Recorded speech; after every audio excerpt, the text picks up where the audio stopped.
Hello students, BSc first second year की अपनी unit चल रही थी, 5th यूनिट, जो कि क्या अम्ल व क्षार संकल्पना। इसमें हम पढ़ चुके हैं कि जो अम्ल व क्षार होते हैं उसमें फर्स्ट थ्योरी हम पढ़ चुके हैं, आर्हेनियस थ्योरी। आर्हेनियस ने जो थ्योरी दी थी उस थ्योरी में हमने सिर्फ एक्वस सॉल्यूशन होते हैं, एक्वस जो विलयन होते हैं अम्लीय और क्षारीय, उन विलयनों की चर्चा की। उसके बाद सेकंड थ्योरी आती है अपनी ब्रोस्टेड-लोरी अवधारणा, जिसे दाता और ग्राही थ्योरी के नाम से भी जाना जाता है, अर्थात इसे दाता और ग्राही अवधारणा के नाम से भी जाना जाता है। जो ये थ्योरी होती है इसमें क्या होता है, ब्रोस्टेड-लोरी अवधारणा के अनुसार जो दाता या ग्राही अवधारणा के नाम से जाना जाता है, इस थ्योरी में क्या होता है, कोई भी अम्ल H+ आयन क्या होता है, देता है। जो देने वाला होता है वो तो क्या होता है, अम्ल होता है, और जो ग्रहण करता है, अर्थात जैसे कोई भी क्या करता है, ग्रहण करता है, तो वो क्या कहलाता है, क्षार कहलाता है। देने वाला दाता और ग्रहण करने वाला क्षार कहलाता है। तो ये क्या होती है, ब्रोस्टेड-लोरी अवधारणा या दाता ग्राही अवधारणा कहलाती है। जो ग्रहण करेगा वो तो ग्राही अर्थात क्षार होता है, और जो देगा वो क्या होता है, अम्ल होता है। तो इस प्रकार से जैसे कोई अम्ल होता है, HCl क्या होता है, अम्ल है। जब ये H+ और Cl- आयनों के रूप में टूट जाता है तो इसमें क्या होता है, जो क्षार बनता है, अर्थात H+ आयन के अलावा जो शेष बचता है उसे क्या करते हैं, हम संयुग्मित क्षार कहते हैं। उसे क्या कहते हैं, संयुग्मित क्षार कहते हैं।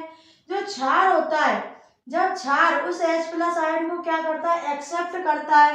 क्षार के द्वारा जब H+ आयन को क्या किया जाता है, एक्सेप्ट किया जाता है, जो इससे जो अम्ल निर्मित होता है उसे कहते हैं संयुग्मित अम्ल। तो अर्थात जब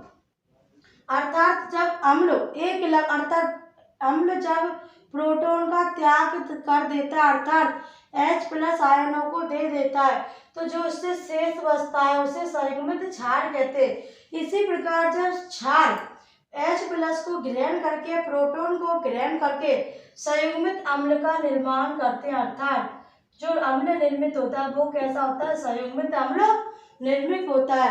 तो ब्रोस्टेड-लोरी अवधारणा मुख्यतः यही अवधारणा है, उसने संयुग्मित अम्ल और संयुग्मित क्षार को परिभाषित किया। जो अम्ल होता है उससे संयुग्मित क्षार के निर्माण होता है, और जो क्षार होते हैं जब प्रोटॉन को ग्रहण करते हैं तो उससे संयुग्मित अम्ल का निर्माण होता है। तो इस प्रकार से उसने इस अवधारणा को प्रस्तुत किया। तो जब अम्ल और क्षार जब रिएक्शन करते हैं तो इसके द्वारा जल का निर्माण होता है, अर्थात अम्ल और क्षार जब रिएक्शन करते हैं, जैसे हमने रिएक्शन पढ़ी है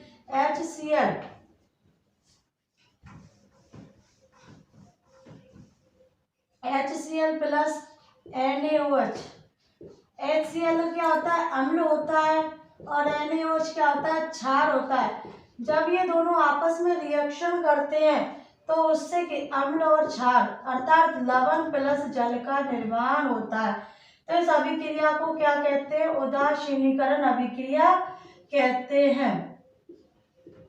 जब अम्ल व क्षार आपस में रिएक्ट करके लवण व जल का निर्माण करते हैं तो इस अभिक्रिया को हम उदासीनीकरण अभिक्रिया कहते हैं, अर्थात उदासीनीकरण अभिक्रिया होती है, इसमें लवण और क्षार दोनों ही क्या होते हैं, रिएक्ट करते हैं।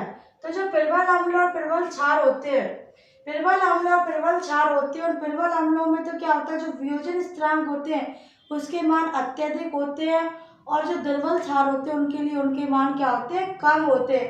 तो ब्रोस्टेड थ्योरी में मुख्यतः जो संयुग्मित अम्ल और संयुग्मित क्षार होते हैं उनकी व्याख्या की गई।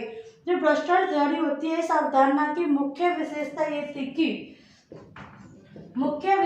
इसकी ये थी कि इसने न सिर्फ केवल एक्वस सॉल्यूशन की चर्चा की, बल्कि किसी भी अवस्था में अम्ल उपस्थित होता है उन सभी अम्लों की इसकी प्रकृति की व्याख्या की। अर्थात उसने आर्हेनियस जो इक्वेशन थी, आर्हेनियस इक्वेशन से इसे अच्छा बता गया, क्योंकि आर्हेनियस ने सिर्फ एक्वस जो अम्ल और क्षार होते हैं उनकी चर्चा की, लेकिन ब्रोस्टेड और लोरी थे, उन्होंने जो एक्वस सॉल्यूशन के बजाय सभी गैसीय सोलर अवस्था में तब होते हैं उनमें लवण और क्षारों की क्या की विशेषताओं की वर्णन अध्ययन किया। तो इस प्रकार से ये थ्योरी उस थ्योरी की अपेक्षा आर्यनियस थ्योरी की अपेक्षा अधिक स्पष्ट थी, लेकिन इस थ्योरी की कुछ कमियां थी। जो ब्रोस्टेड लवरी अवधारणा थी इस थ्योरी की क्या रह गई, कुछ कमियां रह गई। तो ये सिर्फ क्या थी, प्रोटिक, जो प्रोटिक आयन होते हैं उन आयनों के लिए यह थ्योरी दी गई, अर्थात जो H+ आयन का त्याग करते हैं या H+ आयन ग्रहण करते हैं उसके लिए इस थ्योरी को दिया गया, और अप्रोटिक जो अम्ल होते हैं, क्षार होते हैं, उनके लिए इस थ्योरी को नहीं दिया गया।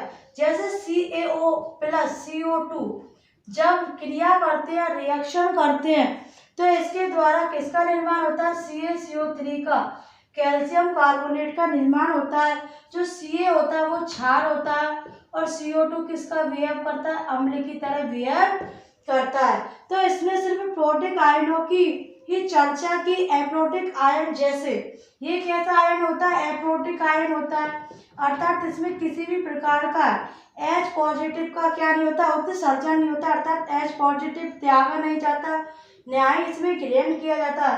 तो इस प्रकार की उसने किसी भी चर्चा नहीं की।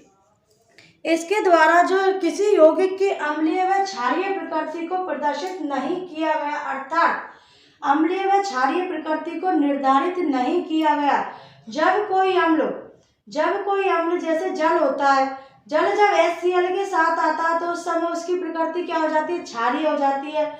जब जल किसी अम्ल के साथ आता है तो उस समय उसकी प्रकृति क्या हो जाती है, क्षारीय हो जाती है। लेकिन जब अन्य के साथ आता है तो उस समय इसकी प्रकृति अम्लीय हो जाती है, अर्थात इसने अम्ल और क्षार होते हैं, इनकी प्रकृति को यह स्पष्ट नहीं कर पाया कि किस प्रकार से इसमें जो कौन सा अम्ल होता है, कौन सा क्षार होता है, इस प्रकार से इसको भी स्पष्ट नहीं कर पाया। तो ब्रोस्टेड लवरी अवधारणा आर्यनियस की अपेक्षा तो क्या थी, अधिक स्टेबल थी, अर्थात अधिक अच्छी थी, लेकिन इसमें भी क्या पाई गई थी, कमियां पाई गई थी। ये अम्ल व क्षार की प्रकृति को निर्धारित नहीं कर सका कि ये अम्ल है या पूर्णतः क्षार है, और न ही ये प्रोटिक आयन की तो क्या की इसने व्याख्या की, लेकिन जो एप्रोटिक आयन होते हैं उसकी व्याख्या नहीं की। तो इस प्रकार से इसमें ये क्या पाई गई थी, कमियां पाई गई। इसके बाद नेक्स्ट थ्योरी आई थी लुईस। इसके बाद तीसरी थ्योरी आई थी लुईस अम्ल व क्षार अवधारणा।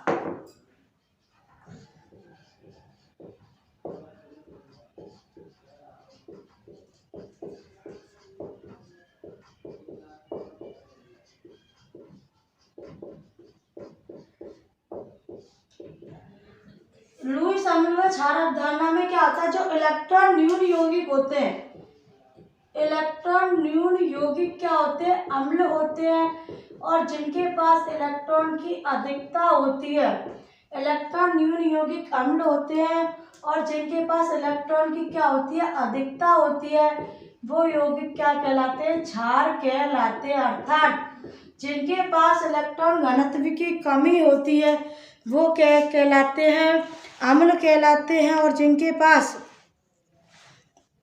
इलेक्ट्रॉन घनत्व अधिक होता है वो क्षार कहलाते हैं। तो इसमें जो HCl होता है वो लुईस अम्ल की तरह बिहेव करता है। HCl क्या होता है, लुईस अम्ल की तरह बिहेव कहता है। जो इलेक्ट्रॉन न्यून यौगिक होते हैं उसे अम्ल कहते हैं। इसमें इलेक्ट्रॉन घनत्व की क्या होती है, कमी होती है, अर्थात इलेक्ट्रॉन ग्रहण करने की प्रवृत्ति पाई जाती है। जो क्षार होते हैं इसमें इलेक्ट्रॉन की क्या होती है, अधिकता होती है, जिसके कारण इसमें इलेक्ट्रॉन त्यागने की प्रवृत्ति पाई जाती है। जैसे लुईस अम्ल होते हैं अपने AlCl3 ये क्या होते हैं, लुईस अम्ल की तरह बिहेव करते हैं, क्योंकि इन अम्लों का अष्टक अपूर्ण होता है, जिसके कारण ये इलेक्ट्रॉनों को ग्रहण करने की प्रवृत्ति रखते हैं। तो इसमें क्या होता है, अष्टक क्या होता है, अपूर्ण होता है, क्योंकि एल्युमिनियम का कितना होता है, 13 होता है, क्लोरीन से 3 आ जाएंगे तो कितने हो जाते हैं, 16 हो जाते हैं। अष्टक पूर्ण करने के लिए 18 चाहिए, तो इस पे क्या होते हैं, इलेक्ट्रॉनों की कमी होती है, जिसके कारण इसे अम्ल की श्रेणी में रखा गया। तो जो इलेक्ट्रॉन न्यून यौगिक होते हैं अम्ल कहलाते हैं जब इसमें इलेक्ट्रॉन घनत्व की क्या होती है, कमी होती है, जिसके कारण इलेक्ट्रॉन ग्रहण करने की प्रवृत्ति पाई जाती है और इस कारण इन्हें लुईस अम्ल कहते हैं। जैसे AlCl3 BF3 इन दोनों यौगिक होते हैं, इनका क्या होता है, अष्टक अपूर्ण रहता है। इसके बाद नेक्स्ट आता है इलेक्ट्रॉन की अधिकता जिनके पास होती है उन्हें क्षार कहते हैं, अर्थात इलेक्ट्रॉन घनत्व अधिक पाया जाता है, इनके पास इलेक्ट्रॉन त्यागने की प्रवृत्ति होती है। जैसे NH3 होता है, इसमें क्या होता है, एक लॉन पेयर होता है जो कि अपना लॉन पेयर त्यागने को तैयार रहता है। NH3 अपना लॉन पेयर त्यागने को तैयार रहता है, अर्थात इसमें इलेक्ट्रॉन त्यागने की प्रवृत्ति पाई जाती है, जिसके कारण इसे क्षार की श्रेणी में रखा गया। अर्थात जो इलेक्ट्रॉन त्यागता है वो क्षार कहलाता है लुईस के अनुसार, और जो इलेक्ट्रॉन ग्रहण करते हैं वो क्या कहलाते हैं, इलेक्ट्रॉन ग्रहण करने वाले अम्ल कहलाते हैं। तो लुईस ने क्या किया, अम्लों का वर्गीकरण किया। लुईस ने अम्लों का वर्गीकरण किया तो उसने जो अम्लों के वर्गीकरण में उसने मुख्यतः बताया था कि वे अम्ल जिनका क्या होता है, अष्टक अपूर्ण होता है। उसने क्या किया था, अम्लों का वर्गीकरण किया था। तो उसे अम्लों का वर्गीकरण उसके जो अष्टक अपूर्ण के आधार पर किया था कि अष्टक कौन कौन से उसमें अपूर्ण होते हैं और कौन कौन से पूर्ण होते हैं। तो इस आधार पर लुईस ने अम्लों का वर्गीकरण किया। तो जिसमें अष्टक अपूर्ण रहते हैं उन्हें अष्टक अपूर्ण वाले अम्ल कहलाते हैं। अर्थात अष्टक अपूर्ण में दो प्रकार के होते हैं, एक तो वे अम्ल आते हैं जिसमें P प्रकार के अष्टक क्या होते हैं, P प्रकार के कोष रिक्त पाए जाते हैं, और दूसरे वे होते हैं जिनमें D प्रकार के उपकोष रिक्त पाए जाते हैं। तो P में तो अपना जैसे AlCl3 कौन सा होता है, P प्रकार का होता है, क्योंकि इसमें जो P उपकोष होते हैं वो क्या पाए जाते हैं, रिक्त पाए जाते हैं, जिसके कारण यह P अष्टक अपूर्ण प्रकार के अम्ल होते हैं। इसी प्रकार जो SnCl3 होता है, वो होता है अपना D प्रकार के अम्ल होते हैं, क्योंकि इनमें क्या होता है, D उपकोष रिक्त पाया जाता है। अर्थात जो Sn धातु होती है उसमें D उपकोष रिक्त पाए जाते हैं, जिसके कारण ये इन्हें D प्रकार के अम्ल कहते हैं। तो जो अम्लों का वर्गीकरण होता है उन्हें अपूर्ण अष्टक वाले यौगिकों के आधार पर दो भागों में बांटा गया। एक तो वे जिनमें रिक्त D कक्षक अपूर्ण रहते हैं और दूसरे वे जिनमें P कक्षक अपूर्ण रहते हैं। उसके बाद जो धनायन होती है, बहुत सी धातुएं क्या करती है, हाइड्रोजन तत्व तो क्या कर लेती है, ग्रहण कर लेती है। अर्थात उन धातुओं में हाइड्रोजन इलेक्ट्रॉन त्याग कर क्या करती है, धनायन बनाती है। जो धातुएं होती है वो हाइड्रोजन त्याग कर क्या बनाती है, धनायन बनाती है। तो इस आधार पर लुईस ने अम्लों का क्या किया था, वर्गीकरण किया था। अर्थात जो इसमें अष्टक अपूर्ण के आधार पर कि किस प्रकार से उसमें अपूर्ण अष्टक पाया जाता है। तो एक तो वे होते हैं जिनका अष्टक क्या होता है, अपूर्ण होता है, दूसरे वो होते हैं जो D कक्षक वाले उपकोष रखते हैं, और तीसरे होते हैं धनायन की प्रकृति। तो लुईस ने इस प्रकार से अम्लों का क्या किया था, वर्गीकरण किया था।